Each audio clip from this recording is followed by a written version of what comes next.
पुंडलीकवरदा हरिविठ्ठल श्री ज्ञानदेव तुकाराम दत्तात्रेय जनार्दन स्वामी एकनाथ सद्गुरुनाथ महाराज की जय। माऊली ज्ञानेश्वर महाराज की जय। जगद्गुरु तुकाराम महाराज की जय। समर्थ आडकोजी महाराज की जय। तपोमूर्ती संत गाडगे महाराज की जय। राष्ट्रसंत तुकडोजी महाराज की जय। ऋषिवर्य घुसरकर महाराज की जय। सब साधु संतन की जय। भारत माता की जय।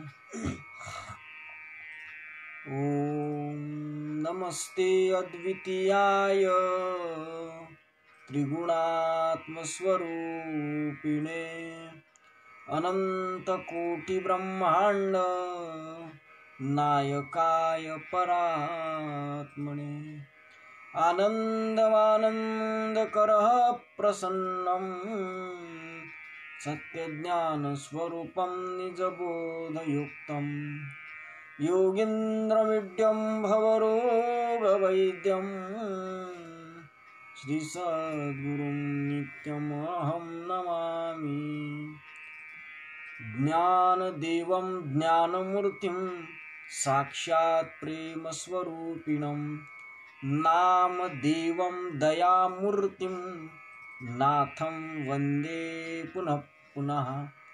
वैराग्यस्य परामूर्तिं देहक्षेत्रनिवासिनं तुकारामं महद्वन्दे भक्तराजचतुष्टकं श्रीमञ्जुलाभृन्मणिमाणिकेशं श्रीखञ्जरीशं जनहृन्निवेशं श्रीग्रामगीताजनकं प्रशान्तं सद्गुरुराष्ट्रसन्तं सततं नमामि।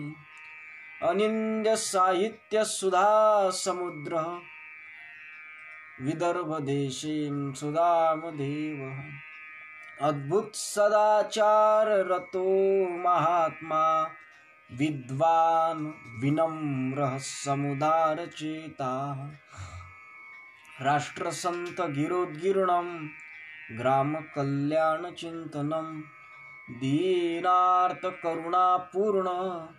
ग्रामगीतामृतं महत् शास्त्रसिद्धान्तानुगतं गुरुवाक्येषु सम्मतं स्वानुभूतिप्रमाणं च ग्रामगीतामृतं महत्। विदर्भी गर्जली ज्यांची समन्वयी वाणी वाल्मिकी राष्ट्रसंत अनुचर महर्षी म्हणून आपुल्या कवन प्रवचने राष्ट्रधर्म शिकवितो ऐशा ऋषिवरा गुरुवरा घोसरकरा वंदितो सद्गुरुनाथ महाराज की। यह डर सभी जाता रहे मन बुद्धि का इस देह का निर्भय रहे हम कर्म में पर्दा खुला कर स्नेह का गाते रहे प्रभु नाम पर प्रभु तत्व पाने के लिए हो ब्रह्म विद्या का उदय यह जीत लाने के लिए सद्गुरुनाथ महाराज की। परम पूजनीय श्री गुरुदेव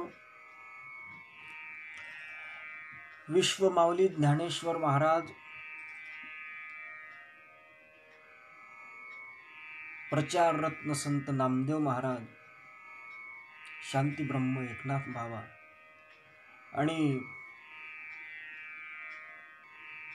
जगद्गुरु तुकाराम महाराज, तपोमूर्ती संत गाडगे बाबा, राष्ट्रसंत तुकडोजी महाराज आदी करून सर्व संत वृंद, सद्भाविक सज्जन हो,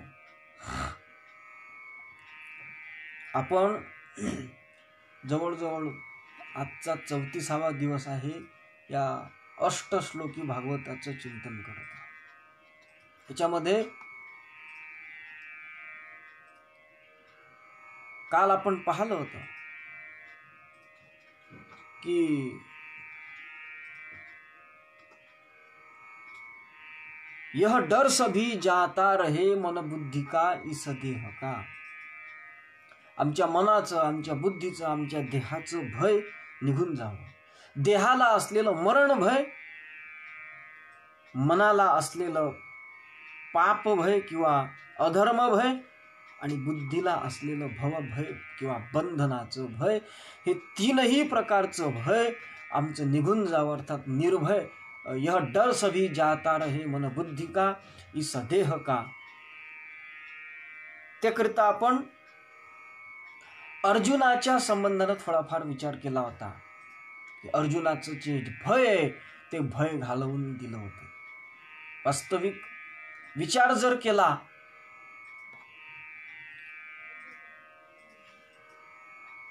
तर हे जे आपलं मानवी जीवन आहे, हे जीवन जगत आपण, हे जीवन म्हणजेच कुरुक्षेत्र आहे, धर्मक्षेत्र आहे. धर्म करण्याकरिता लाभलेलं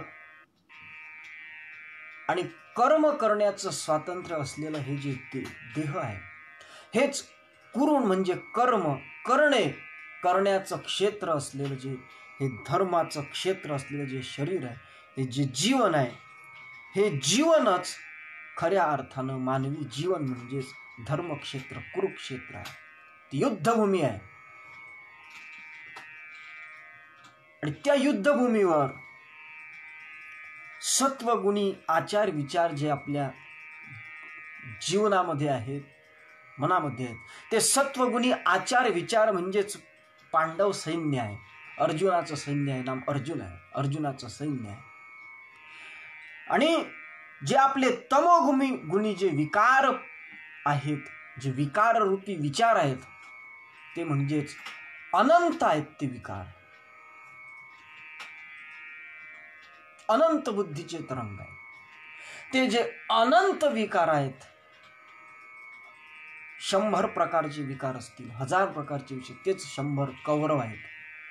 आणि पूर्ण सुखाचं जो अर्जन करणारा आहे, जो आर्जव करणारा आहे, तोच खऱ्या अर्थानं जो जीवात्मा आहे आपला, तोच खऱ्या अर्थानं अर्जुन आहे. आणि सत्य ज्ञानानं जो आपल्याला आकर्षित करतो, कर्षयति ती कृष्ण हा, अर्थात जो सत्य ज्ञानानं आपल्याला आकर्षित करतो तोच खऱ्या अर्थानं कृष्ण आहे. हा भाव जर आपल्या ठिकाणी असला तर हे भय निघून जाण्याकरता, या दृष्टीनं आपण पुढे जर सरसावलो तर हे भय निघून जाण्याकरता काही उशीर लागतो. वास्तविक विचार जर केला तर हे ज्या जीवाला हे भय आहे, हा जो जीव आहे, हा जीवच मुळात ईश्वराचा अंश आहे असं म्हटलं जातं. श्रीमद भगवद्गीतेमध्ये भगवान गोपाल कृष्णाने स्पष्ट सांगितलं आहे, ममैवंशो जीवलोके जीवभूतः सनातनः मनःषष्ठानि इंद्रियाणि प्रकृतिस्थानि कर्षति शरीरम यद्वाप्नोति यश्चाप्युत्क्रामतीश्वरः. असं जे काही वर्णन केलं आहे. अर्थ काय? ममैवंशो जीवलोके जीवभूतः सनातनः. अर्थात भगवान म्हणतात की हे जे सर्व जीव आहेत, हे जीव माझेच अंश आहेत. जीव अवघे देव परिहा नागवी संदेह. तुकाराम महाराज सांगतात जीव हे अवघे देव आहेत. तुलसीदास सुद्धा, गोस्वामी तुलसीदास त्यांच्या रामचरित मानसामध्ये सांगतात की ईश्वर अंश जीव अविनाशी, चेतन अमल सहज सुख राशी. ईश्वराचा अंश जो जीव आहे तो अविनाशी आहे, तोही सुद्धा चेतन आहे, अमल आहे आणि सहज सुख राशी अशा पद्धतीचा आहे. त्यापेक्षा पुढे जर जाऊन पाहिलं तर राष्ट्रसंत तुकडोजी महाराजांच्या आणि अभंग गाथेमध्ये सुद्धा त्या पद्धतीचं प्रमाण दिसून येते. जीव ब्रह्म दोन नाही कडे अनुभव संतापाई. अर्थात तुकडोजी महाराजांची अभंगगाथा सांगते की जीव आणि देव अर्थात जीव आणि शिव अर्थात जीव आणि ब्रह्म हे दोन नाहीत, एक आहेत. आणखी एक प्रमाण तुकडोजी महाराजांच्या साहित्यामध्ये आपल्याला महाराजांच्या अभंगगाथा आढळून येते की सर्व त्याचेची स्वरूप जीव शिव एक रूप. हे एकच आहेत, हे दोन नाहीत, एकच आहेत. ग्रामगीतेच्या दृष्टीने जरी विचार केला, बऱ्याच लोकांचा असा भ्रम आहे ग्रामगीतेमध्ये फक्त संडास साफ करायची गोष्ट आहे आणि ते ग्राम स्वच्छता आणि ग्राम अभियान आदर्श गाव योजना अशा पद्धतीचाच काही विषय आलेला आहे, अर्थात भौतिक विषय आलेला आहे. अध्यात्म ग्रामगीतेत नाही, परंतु ग्रामगीता हा अध्यात्म प्रवण ग्रंथ आहे हे लक्षात घेतलं पाहिजे. राष्ट्रसंतांचं जे साहित्य आहे, आपण बोललो सुरुवातीला की ग्राम कल्याण चिंतनम दिनार्थ करुणापूर्ण हे जरी ग्रामगीतेमध्ये असलेलं आहे, ग्रामाचं कल्याणाचा विचार जरी ग्रामगीतेमध्ये आलेला असला तरी सुद्धा ही जी ग्रामगीता आहे ही ग्रामगीता कशी आहे? शास्त्र सिद्धांत अनुगतम गुरुवाक्येषु सम्मतम स्वानुभूती प्रमाणंच ग्रामगीतामृतम. ग्रामगीता हा जो विषय आहे, ही ग्रामगीता सुद्धा अध्यात्मप्रवण वेदांताचा सार, एक निचोड सक्रिय वेदांत जर कशामध्ये आलं असेल तर ते ग्रामगीतेमध्ये आले. ग्रामगीता कशाला म्हण, ग्रामगीता काय आहे नेमकं, त्या ग्रामगीतेमध्ये सुद्धा हा विचार आलेला आहे.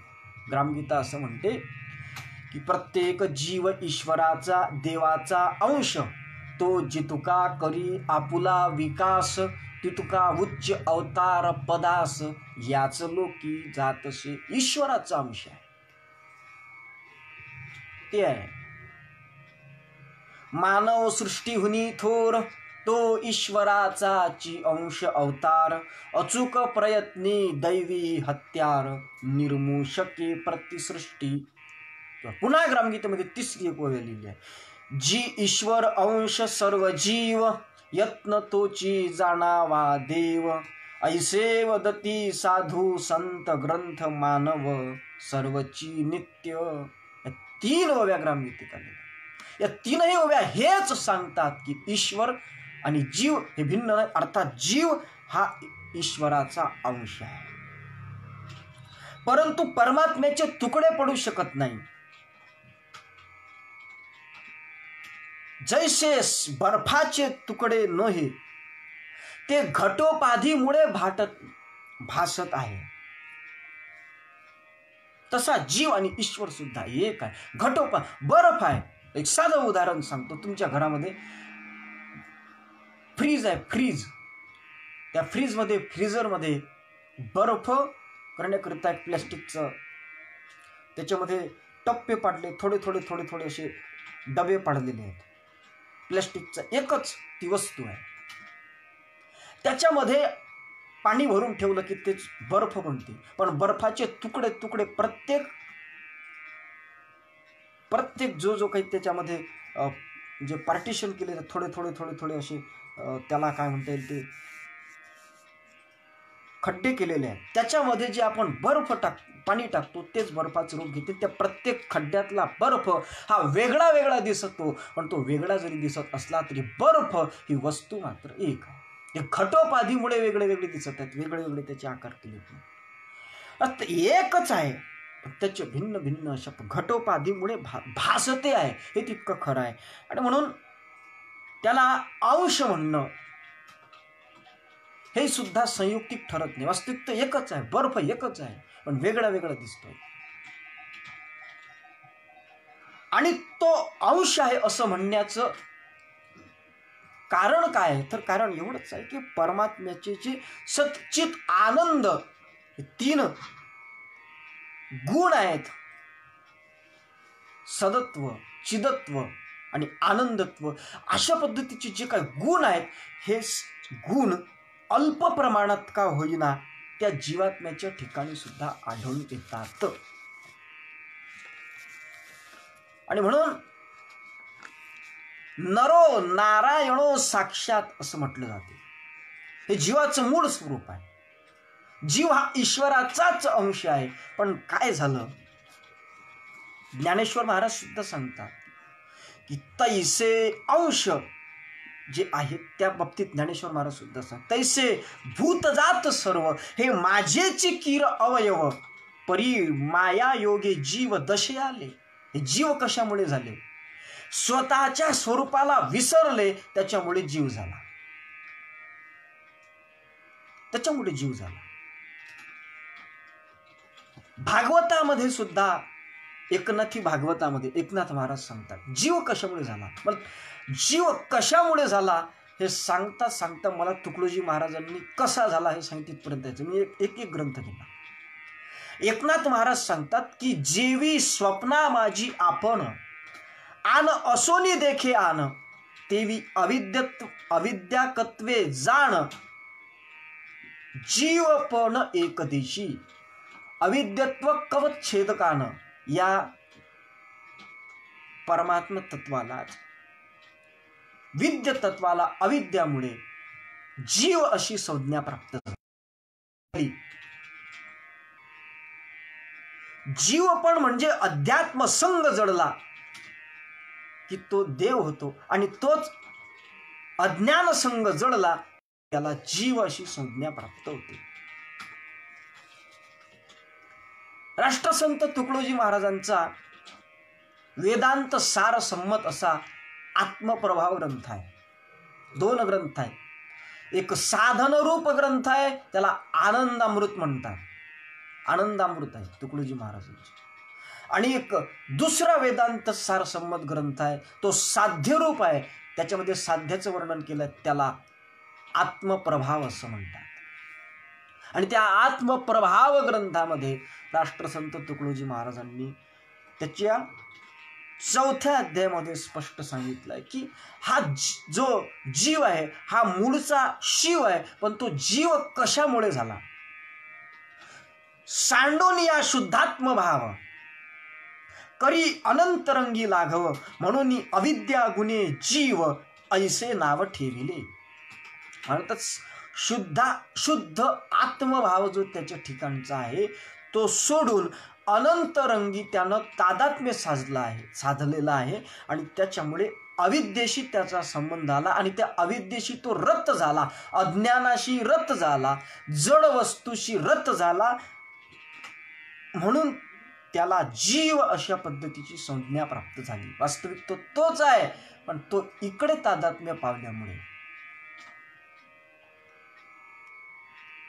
पाणी एकच आहे, माठातलं टाक्यातलं हे पाणी एकच आहे, परंतु थंड पाणी हे नाव कशामुळे प्राप्त झालं तर ते त्या फ्रीजमध्ये ठेवल्यामुळे, बॉटलमध्ये ठेवल्यामुळे त्याच्या ठिकाणी थंडपणा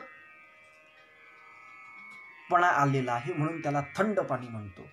पाणी वास्तविक पाणी एकच आहे, पण त्याचा संग फ्रीजमधल्या शीतलतेशी झाला असल्यामुळे त्याला थंड पाणी अशी संज्ञा प्राप्त झाली. पुन्हा त्याच आत्मप्रभाव ग्रंथामध्ये 4थ्या अध्यायाच्या मध्ये महाराजांनी स्पष्ट सांगितलंय. 2-3 व्याख्या 3 ठिकाणी जवळजवळ त्या ठिकाणी आहेत. चिदात्मा तोची विद्यारूप, जरी जीवाचे स्वरूप धरी जीवाचे स्वरूप, कारण अविद्येत प्रतिबिंबी अमूप, म्हणून या अविद्येत त्याचा आणि प्रतिबिंब अशा पद्धतीचं दिसून आलं.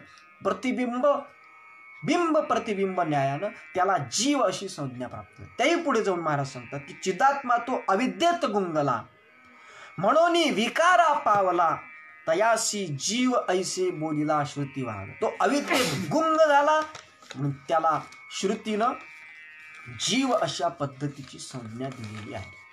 अर्थात अज्ञानाचा संग त्याच्याशी जडल्यामुळे तो शिव होता, परंतु जीव अशा पद्धतीचा तो झालेला आहे. अर्थात देहाची, मनाची आणि बुद्धीची किंवा जी जड अशा पद्धतीची उपाधी आहे, त्या जड उपाधीशी तो समरस झाला, अर्थात एकजीव झाला असल्यामुळे, आणि ते एकजीव झाल्यामुळे त्या उपाधीचे जे सुख दुःख भोग असतील ते सगळे स्वतःचे आहेत असं तो मानून राहिला आणि त्याच्यामुळे तो जीव संज्ञेला प्राप्त झाला आणि त्या जीव संज्ञेला प्राप्त झाल्यामुळे त्याच्या ठिकाणी दुःख निर्माण झालं, त्याच्या ठिकाणी भीती निर्माण झाली. कशामुळे? त्या जे भीतीदायक आहे, जे दुःखदायक आहे, अशा दुःखदायक गोष्टीशी त्याचं तादात्म्य झालं म्हणून. त्याच्याशी तो तादात्म्य नाही तोपर्यंत तो दुःखी नाही. बायकोचं डोकं दुखलं, पण तिच्या लग्नाच्या अगोदर तिचं डोकं दुखत नव्हतं का? दुखतच होतं, पण तिचं डोकं दुखल्यामुळे याला काही एक दुःख होत नव्हतं. परंतु जेव्हा याचा तिच्याशी संग झाला, ती जेव्हा याची पत्नी झाली आणि ती माझी पत्नी असं तादात्म्य ज्यावेळेस यानं तिच्यासोबत साधलं, त्यावेळेस तिचं डोकं दुखण्याचं दुःख याच्या ठिकाणी झालं. डोकं तिचं दुखलं, पण दुःख याला झालं. कशामुळे? तो तिच्याशी तादात्म्य झाल्यामुळे. बनेगा सो जूते खाएगा. ज्यानं स्वतःला चोर समजून घेतलं त्याला पोलिसाकडे जाणेच आहे आणि पोलिसाचे दंडे खाणेच आहे. असं जीवानं काय केलं की हा जीव हा सुखरूपच आहे वास्तविक पाहता, परंतु तो जीव या अविद्येशी तादात्म्य झाल्यामुळे काय झालं? पदार्थ मानुनी आपुले तितुक्या ठाई मन वाटले, तितुक्यांचे भोगले आले दुःख यासी. या जीवानं काय केलं की जे जे पदार्थ आहेत, जड आहेत, त्या जड पदार्थ आपले मानले, त्यांच्या ठिकाणी आपलं तादात्म्य साधलं आणि त्याच्यामुळे त्यांचे जे जे काही दुःख आहेत ते सगळे दुःख आपल्याला भोगायला लागले, असं रहस्यामृत काळ म्हणतात. अर्थात नाशमान पदार्थ तेच मी आहे असं ज्यावेळेस या जीवात्म्याला वाटलं, त्यावेळेस त्या नाशमान पदार्थाचं जे भय आहे, नाशमान पदार्थ हे नष्ट होणारे आहेत, अर्थात मृत होणारे आहेत, त्यामुळे मरण भय याच्या ठिकाणी लागलं, संसाराचं भय याच्या ठिकाणी लागलं. संसार भयाचे कारण मन संकल्पना मुख्य जाणं, एकनाथी भागवत सांगते. अर्थात आपल्याच कल्पना आपल्याकरता दुःखदायक ठरते. जी जी आपण कल्पना करतो ती कल्पना आपल्याकरताच दुःखदायक आहे. मिथ्या मायेच्या धाकासाठी योगी निघाले कपाटी. मिथ्या माया ही मिथ्या आहे आणि तिच्यामुळे सर्व दुःख आहे. पण तिच्याशी तादात्म्य साधलं तेव्हा वास्तविक पाहता ग्रामगीता काय म्हणते? ग्रामगीतेच्या जीवन कलाधिक अध्याय जे आहेत तिकडे त्या भागामध्ये काही ओव्या आल्या. म्हणून ईश्वर निर्मित एकची सृष्टी. वास्तविक पाहता जीव हा आनंद स्वरूप ईश्वराचा अंश आहे, मग त्याला दुःख का? कशामुळे दुःख आहे त्याच्या ठिकाणी? तर त्याचं कारण आहे ईश्वर निर्मित एकची सृष्टी. वास्तविक पाहता ईश्वर सृष्टी जी आहे, ईश सृष्टी ही जीवाला बंधनकारक नाही, जीवाला बंधनकारक आहे जीवसृष्टी.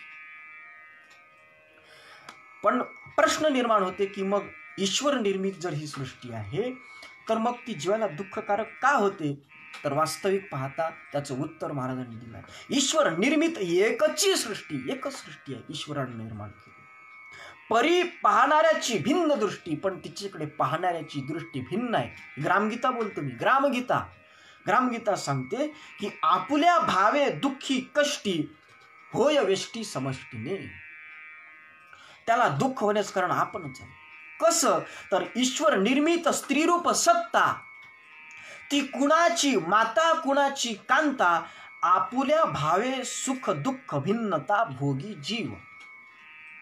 ईश सृष्टी ही दुःखकारक नाही, दुःखकारक आहे ती जीवसृष्टी. कशी? ईश्वर निर्मित स्त्रीरूप सत्ता, स्त्री ही प्रकृती आहे, पण स्त्री ही दुःखकारक नाही आहे. एखादी स्त्री आहे, त्या स्त्रीशी आपला कुठलाही सुतनाम संबंध नाही. ती कितीही दुःखी झाली तरी तिच्या दुःखानं आपण दुःखी होत नाही.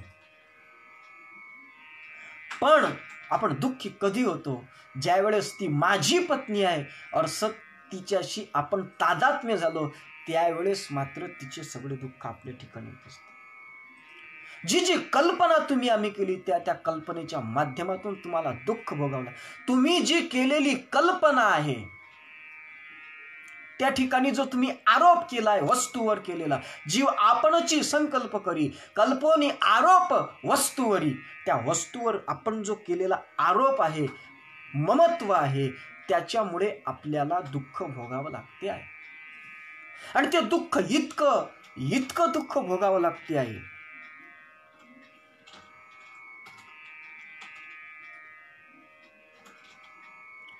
की त्या दुःखाला काहीच पारावर नाही. समर्थ रामदास स्वामी असं म्हणतात त्यांच्या मनाच्या श्लोकमध्ये, भवाच्या भये काय भीतोशी लंडी, धरी रे मना धीर धाकाशी सांडी. मनामध्ये जे हे दुःख, आपण दुःखाचीच कल्पना आपण कुठल्या तरी वस्तूवर आरोप करतो, त्याच्यामुळे दुःख, मग ते दुःख इतकं होते की दुःख ते मनामध्ये इतकं पक्क बसून जाते की कुठंही जरी गेलो आपण तरी सुद्धा मात्र त्या दुःखातून आपली निवृत्ती मात्र होऊ शकत नाही. दोराचा तुकडा आहे, दोराचा तुकडा त्याला आपण साप अशा पद्धतीचं समजतो. वास्तविक पाहता राष्ट्रसंत तुकडोजी महाराजांनी स्पष्ट सांगितलं, हे दुःख कुठपर्यंत आहे, हे कुठपर्यंत दुःख आहे? जोपर्यंत त्या जीवाला स्वतःच्या स्वस्वरूपाची जाणीव होत नाही तोपर्यंत हे सगळं दुःख आहे. हे सगळी भीती कुठपर्यंत आहे? जोपर्यंत द्वैत आहे, जोपर्यंत भीती आहे, जोपर्यंत आपण दोन आहोत हे या जीवाला वाटते आणि हा जीव त्या द्वैताशी वा त्या जडाशी संबंध ठेवून आहे, दुःखदायक विषयाशी संबंध जोडून आहे, तोपर्यंत या जीवाच्या ठिकाणी दुःख आहे. आणि ते सोडून यानं स्वतःच्या स्वरूपाची जर जाणीव करून घेतली तर मग मात्र तो सुखरूप अशा पद्धतीचा आहे. तिथं दुःखाची वा भीतीची कुठल्याही प्रकारची त्या ठिकाणी गोष्टच शिल्लक राहत नाही. दोरी सर्प नाहीच झाला, तो भ्रमे भासला, दुःखदायी भयकंप उपजला, आपुल्याच भावे. महाराजांनी आत्मप्रभावामध्ये सांगितलेलं आहे की दोरी आणि साप या दोन्ही गोष्टी झाल्या, म्हणजे दोरीवरचा साप जो आहे तो दोरीचा आहे, त्याच्यावर साप झालाच नाही, तो भ्रमामुळे भासतो आहे. आणि तो भ्रम जो आहे आपल्याला झालेला तोच खऱ्या अर्थानं आपल्याकरता दुःखदायक आहे. आणि तो भ्रम जोपर्यंत जात नाही तोपर्यंत मी जीव नसून शिव आहे हे कळत नाही. आणि हे जोपर्यंत कळत नाही तोपर्यंत भीती सुद्धा आपली जाऊ शकत नाही. दररोज ध्यानामध्ये म्हणतोय आपण, यस्मिन्निदं जगतशे समशेष मूर्तो रज्वाम भजंगम इव प्रतिभासितम वै. परंतु या गोष्टीचं ज्ञान जोपर्यंत होणार नाही तोपर्यंत दुःख आहे, तोपर्यंत भीती आहे. आणि ती भीती जोपर्यंत जात नाही तोपर्यंत आपण आपल्या कर्म तत्परतेमध्ये, आपल्या धर्मपरायणतेमध्ये निर्भय अशा पद्धतीची होऊ शकत नाही. जोपर्यंत हे कळत नाही की निर्भय पद देवाचे, विसरू नका मनीसाचे. पण झालं काय आहे, क्षणिक सुखाला मोहुनी जन हे, वाया विषयी खोविती मन हे, वाया विषयी घालिती मन हे, आणि खोविती हित जन्माचे, निर्भय पद देवाचे. ते निर्भय पद जोपर्यंत कळत नाही तोपर्यंत आपलं भय निघून जाऊ शकत नाही. हे भ्रम कसा असतो? भ्रम असा असतो, एक खेड्यातला माणूस आणि तो बाजार करण्याकरिता बाहेरगावी गेला होता. दिवसभर त्यानं आपल्याला जे जे काही पाहिजे ते सामान खरेदी केलं आणि त्या सामानासोबत त्यानं स्वतः करता एक जोडा खरेदी केला, बूट खरेदी केला चामड्याचा. आणि गावाकडे जात असताना तो बूट त्यानं पायामध्ये घातला आणि तो रस्त्यानं जायला लागला. जात असताना जुना काळ होता, त्यावेळेस कुठल्याही प्रकारची वाहनाची व्यवस्था त्यावेळेस नव्हती. ते पायी पायी जात होता आणि पायी पायी जात असताना काय झालं की एका रात्र संध्याकाळ झाली होती, अंधार पसरलेला होता त्या वनामध्ये आणि तिथून जात असताना त्याच्याच पायामधला जो बूट आहे तो बूट नवीन असल्यामुळे तो त्या बुटाचाच आवाज कर कर कर कर असा आवाज येत होता त्या बुटाचा. तर पाहाल हा आवाज येतोच कुठून आहे. मी सकाळी या रस्त्यावर आलो तेव्हा हा आवाज नव्हता, हा आवाज आलाय कुठून. त्यानं जेव्हा परीक्षण इकडे तिकडे पाहायला लागलं तर काहीच दिसलं नाही, पण स्वतःची सावली मात्र दिसली. तर त्याला असं वाटलं की हे भूत असलं पाहिजे आणि हे भूत माझ्या मागं लागलेलं आणि याचा हा करकर आवाज आहे. तो असा पळायला लागला भयानकच. त्याला इतकी भीती वाटायला लागली खरंच या ठिकाणी आणि भूत आहे.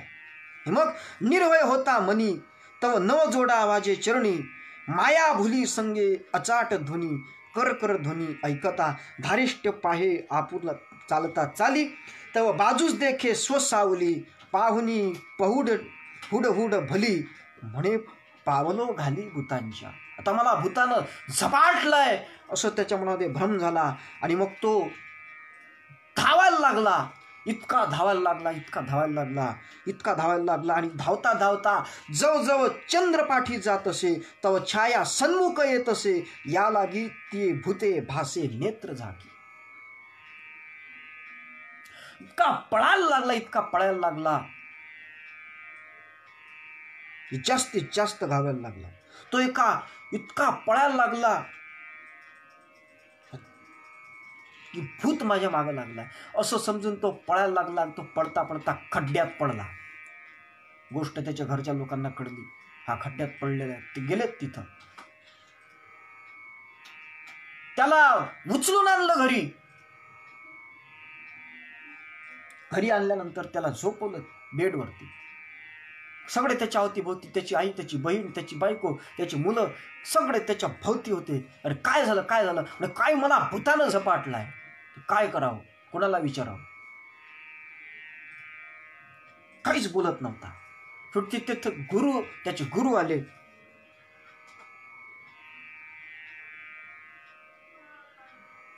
त्यांनी त्याची पूर्ण अवदशा पाहिली त्या गुरुनं आणि ती अवदशा पाहिल्यावर त्या गुरुनं म्हटलं की अरे काय झालं याला.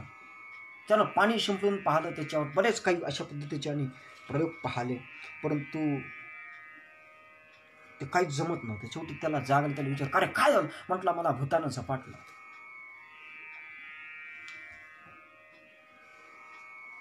तो आवाज बंद झाला होता वास्तविक पाहता, परंतु त्याच्या मनात जी भीती होती मला भूताने झपाटलं, त्याच्या मनामध्ये जो आवाजाचा संस्कार झाला होता, त्याच्या मनामध्ये जो भूताचा त्या सावलीमुळे जो भूताचा संस्कार झाला होता, त्याच्यामुळे त्याला असं वाटत होतं की मी भूत आहे, मला भूतानं झपाटलेला आहे असा त्याच्या ठिकाणी जो भ्रम निर्माण झाला होता. त्या भ्रमाचा परिणाम असा झाला की तो घरी आल्यावरही सुद्धा त्याच्या मनामधला तो भ्रम बलवत्तर झाल्यामुळे तो त्याच भ्रमामध्ये होता की मला भूतानं झपाटलेला आहे. वास्तविक तिथं त्याला सावली दिसत नव्हती घरी आल्यावर, वा त्या बुटाचा आवाजही येत नव्हता, परंतु मनावर जो संस्कार झाला होता बुटाच्या आवाजाचा, कर कर अशा आवाजाचा आणि त्या सावलीचा, त्याच्यामुळे त्याला असं वाटत होतं की खऱ्या अर्थानं मला भूतानं झपाटलं आहे. मग त्या गुरुनं काय केलं की तो झोपला असताना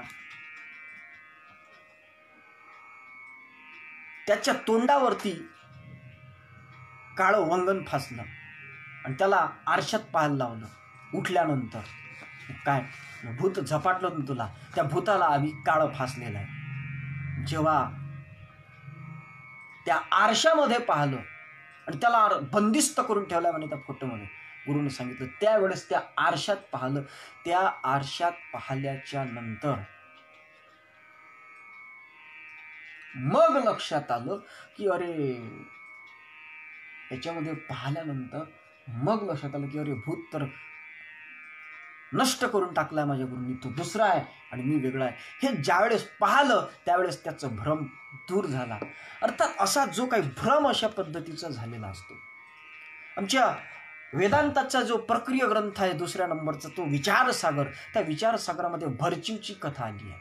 ती कथा सुद्धा त्याच संबंधाने आलेली. मागं आपण एका ठिकाणी ती पाहिली होती. त्या राजाला भरचू हा भूत झाल्याचा भ्रम झाला, मात्र भरचू मात्र जिवंत होता. पण त्या राज्यातल्या ज्यांनी भरचूला तिकडे भयंकर अशा पद्धतीचा त्रास देऊन त्यातून वैराग्य निर्मिती झाली आणि तो मग तिकडे बसलाय. पण तो जिवंत असल्याचा ज्या लोकांना माहिती होती त्या लोकांनी राजाला सांगितलं की आपला जो प्रधान आहे भरचू, ज्याच्यावरती तुम्ही आत्यंतिक अशा पद्धतीचं प्रेम करत होते, तो भरचू आता जिवंतच आहे. पण राजाला त्याच्या बाबतीत माहिती झाली तर आपल्याला प्राणदंड अशा पद्धतीचा मिळू शकतो. म्हणून त्या राज्यातल्या त्या लोकांनी सांगितलं की तुमचा जो अतिप्रिय असा भरचू नावाचा जो प्रधान आहे तो मरण पावला आणि तो आता भूत झाला, अंगाला राख फासली आहे आणि तो कुणालाही खात बसतो, कुणालाही समोर आला त्याला खात असतो. म्हणून तुम्ही त्याच्याशी पासून सावधान राहा, असं सावधान करून दिलं. कशा करता तर भरचू जिवंत आहे हे जर राजाला कळलं भविष्यामध्ये तर राजा त्याला घरी आणेल आणि त्याला पुन्हा प्रदान करेल. म्हणून त्यांनी ती एक व्यूहरचना केली. आणि मग तो जो भरचू होता त्या भरचूला भूत ठरवलं. राजा त्यानं त्या ठिकाणी दुसऱ्या प्रधानाची योजना केली आणि त्याला प्रधान म्हणून घोषित केलं. आणि मग मात्र जो राजा आहे तो राजा राज्य करायला लागला. परंतु एक दिवस राजा ज्यावेळेस वनामध्ये गेला शिकारी करण्याकरता त्यावेळेस पाहिलं तर तो जो भरचू होता तो भरचू राजाला दिसला, तपस्या करीत असलेला, ध्यान करीत असलेला. मग तो जो भरचू आहे तो भरचू राजाच्या मनात शिरला की हा जो भरचू आहे हा भूत झालाय आणि हा भूत झाल्यामुळे आता हा मला खाणार आहे. आणि तो घरी आला तर त्याला जिकडे तिकडे भरचू दिसत होता. आता हा भरचू कधी जाईल? हा भरचू जो दिसला तो विपरीत ज्ञानामुळे दिसला. हा भरचू कोण आहे? नेमकं त्या भरचूशी संवाद एखाद्या जर त्याला सांगितलं असतं की हा भरचू कशामुळे भिन्न भासला तर त्या राज्यातल्याच प्रधानांनी राजाला दिलेलं विपरीत ज्ञान की हा भरचू भूत झाला आहे हे त्याच्या डोक्यात फिट केलं गेलं. म्हणून त्याला भरचू भूत भासला आणि तो घरी आल्यानंतर रजई ओढून घेतली, झोपला, नाना प्रकारचे प्रयत्न केले, परंतु तो मात्र काहीच जात नव्हता. अर्थात तो कधी गेला असता जर त्याला कुणी असं सांगितलं असतं की भरचू हा जिवंत असून अशा पद्धतीची खरी गोष्ट त्याला माहीत होईल, त्यावेळेस भरचूचं बाबतीतलं भीती भूत म्हणून झालेली त्याच्या मनातून निघून जाईल. तसंच आहे, एक दोरी आहे, त्या दोरीवरती सापाचा भास होतो अंधार पूर्ण आणि उजेडही पूर्ण नसताना. ज्या वेळेस तो भासतो त्या दोरीवर दचकतो माणूस की हा भ्रम आहे, दचकतो माणूस की हा साप आहे.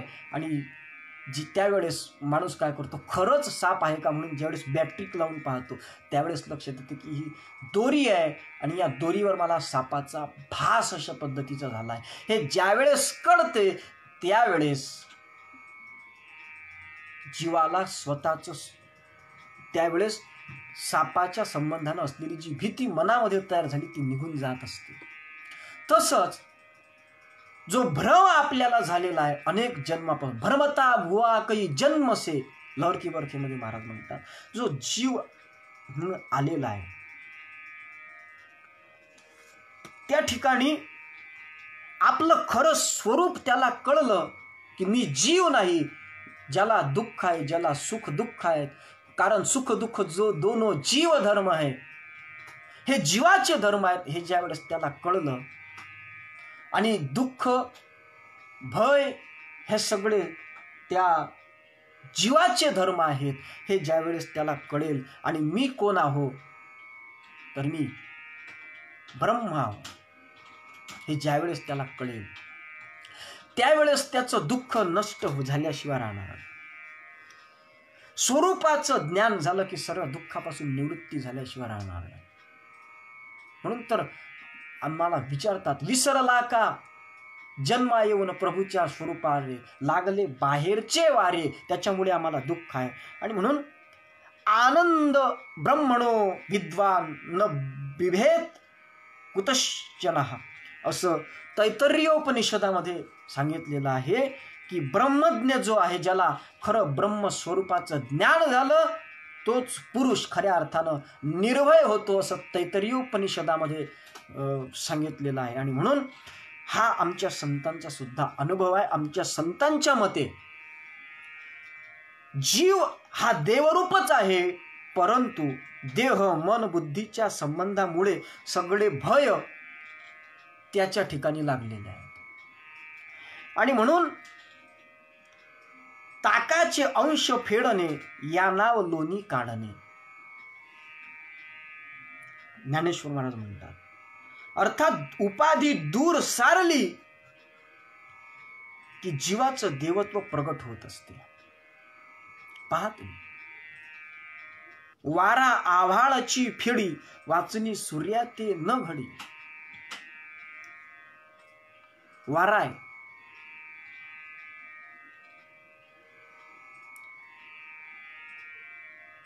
अर्थात याच न्यायानं, याला सोपं करतो मी, तुम्हाला सोपं करून सांगतो. सरळ सरळ भाषेत जर सांगायचं झालं तर या देह जी उपाधी आहे, देह उपाधी आहे, मनाची उपाधी आहे, बुद्धीची उपाधी आहे, किंवा हा देह जो आहे, हा देह मीच आहे, हा जो आपल्याला भ्रम झाला आहे, हा भ्रम म्हणजे नष्ट कधी होईल तर उपाधीचा त्याग केल्यानंतर. पण उपाधीचा त्याग करणं अर्थात देहाचा त्याग करणं, देह उपाधीचा त्याग करणं म्हणजे देह त्याग करणं म्हणजे आहे, उपाधीचा त्याग करणं ठरत नाही. म्हणजे देहाचा त्याग करणे म्हणजे मरणे, अर्थात मृत्यू पत्करणे, आत्महत्या करणे किंवा मरणे. देहाचा त्याग करणे म्हणजे उपाधीचा त्याग नाही. देह नष्ट करणे म्हणजे या जीवाला लागलेल्या उपाधीचा त्याग करणे, असं जर आपण समजत असू तर ते पाखंड मत आहे. देह तोची देव, भोजनते मुक्ती, भजनते भक्ती, आणि मरणते मुक्ती पाखांड्याची. एक वेळा मरणे म्हणजे मुक्त होणे, हा भाव पाखंडी लोकांचा आहे, चार्वाक सिद्धांत आहे. तो आमच्या संतांचा सिद्धांत ठरू शकत नाही. तर मग नेमकं आम्ही उपाधीचा त्याग करायचा म्हणजे करायचं काय आहे? महाराजांनी ग्रामगीतेमध्ये 37व्या अध्यायामध्ये फार सुंदर सांगितलं आहे.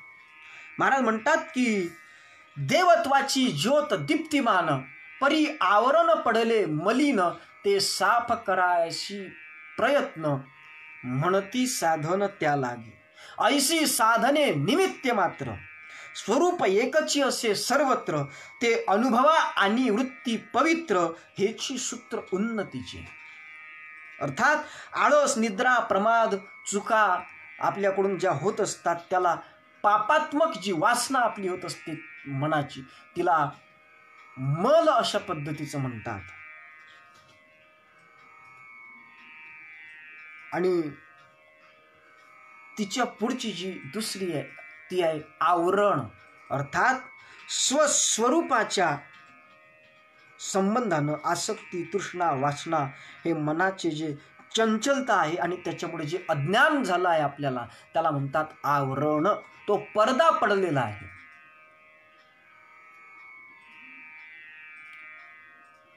आणि म्हणून देवत्व मिळवावं लागत नाही. देवत्व मिळवावं लागत नाही, कारण ते प्राप्तच आहे. त्या प्राप्ताचीच प्राप्ती करून घ्यायची आहे. फक्त त्याच्या ठिकाणी जे अज्ञान आहे, त्याच्या ठिकाणी जे काही विपरीत अशा पद्धतीचं ज्ञान आपल्या डोक्यात घुसलेलं आहे, ते ज्ञान नाहीसं करायचं आहे. त्याच्याकरता साधनांची आवश्यकता आहे. अर्थात निर्भय रहे हम कर्म में, पर्दा खुला कर स्नेह का. हे जे महाराज म्हणतात, तो स्नेहाचा पडदा, तो पडदा जो पडलेला आहे ते पडदा म्हणजे आवरण, आणि ते आवरण बाजूनं सारलं की मग मात्र आपण एक.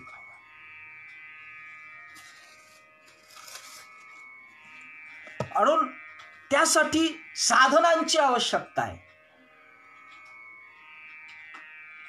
मग प्रश्न उभा राहतो, त्यासाठी साधनाची आवश्यकता हे ठीक आहे, परंतु त्यासाठी नेमकं साधन कोणतं करायचं, कोणत्या साधनाच्या माध्यमातून? तर संतांनी सुद्धा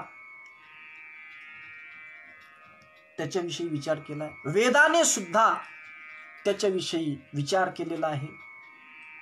कोणकोणती साधना आहेत म्हणून वेदामध्ये त्याचा विचार आहे, शास्त्रामध्ये विचार आहे, नाना प्रकारचे ग्रंथ त्याच्याकरता निर्माण झालेले आहेत. परंतु त्याचं श्रवण मनन करणं, निधिध्यासन करणं आपल्या आवश्यक आहे.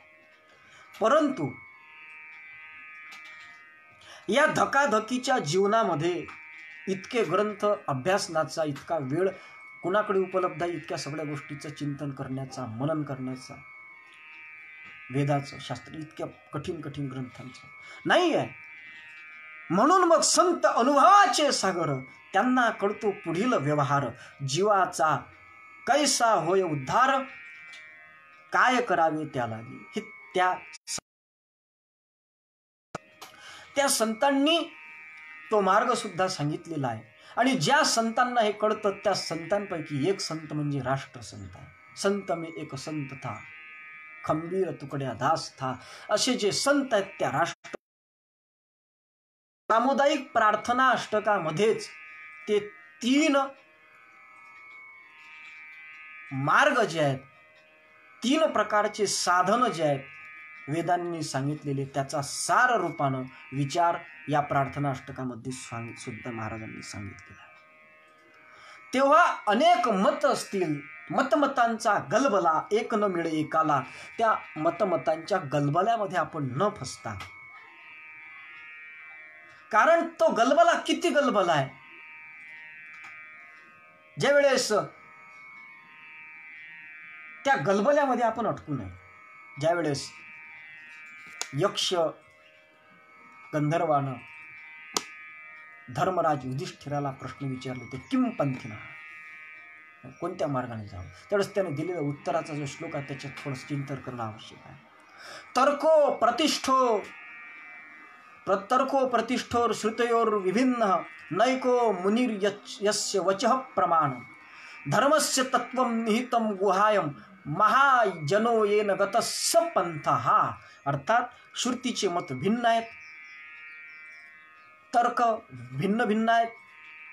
तर्को प्रतिष्ठो श्रुतयोर विभिन्न, नैको मुनिर्यस्य वचः प्रमाण. मुनीचे सुद्धा जे काही शास्त्रामध्ये मत आले ते सुद्धा परस्पराशी जुळत नाहीत, ते भिन्न आहेत. आणि म्हणून त्याच्यात गोंधळून गेल्यापेक्षा महाजनो येन गतस्स पंथः, अर्थात लोकी ग्रंथ अपार जीवित तुझे अत्यल्पकी मानवा, असं जे वामन पंडितांनी म्हटलंय. अर्थात याच भीतीपोटी महाराजांनी या ठिकाणी आपल्याला ती साधनं सुद्धा थोडक्यात प्रार्थना अष्टकामध्ये सांगून दिलेली आहेत, की ज्याच्या माध्यमातून, ज्या साधनांच्या माध्यमातून हा पडदा, हे आवरण आपल्यातनं निघून जाईल. आणि ते निघून गेल्यानंतर आपण जीव नसून शिव आहो याचं दृढ ज्ञान, विपरीत ज्ञानाला बाध येऊन सत्य ज्ञान प्रत्येक जीवाला होईल.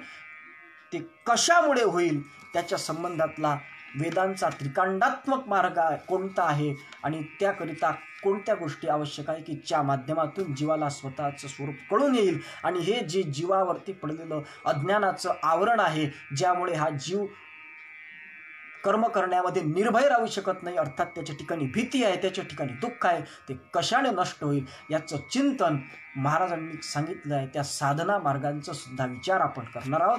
तो विचार मात्र आपण आज करणार नसून तो उद्याच्या प्रवचनामध्ये करणार आहोत. आणि म्हणून याच ठिकाणी आपल्याला थांबायचं आहे. आणि आज आपण याच ठिकाणी थांबत असताना आज आपल्या पेजला सुद्धा विराम आहे. रात्री आज कुठल्याही प्रकारचा कार्यक्रमाचं आयोजन आपण केलेलं नाही आहे. असो, तुर्तास आपण या ठिकाणी थांबणार आहोत आणि पुढचा विचार आपण उद्या पाहणार आहोत. तेव्हा शांती पाठाच्या माध्यमातून आजच्या चिंतनाला पूर्णविराम देऊया. सर्वेत्र सुखीनः सन्तु, सर्वे सन्तु निरामया, सर्वे भद्राणि पश्यन्तु, मा कश्चित् दुःखमाप्नुयात्.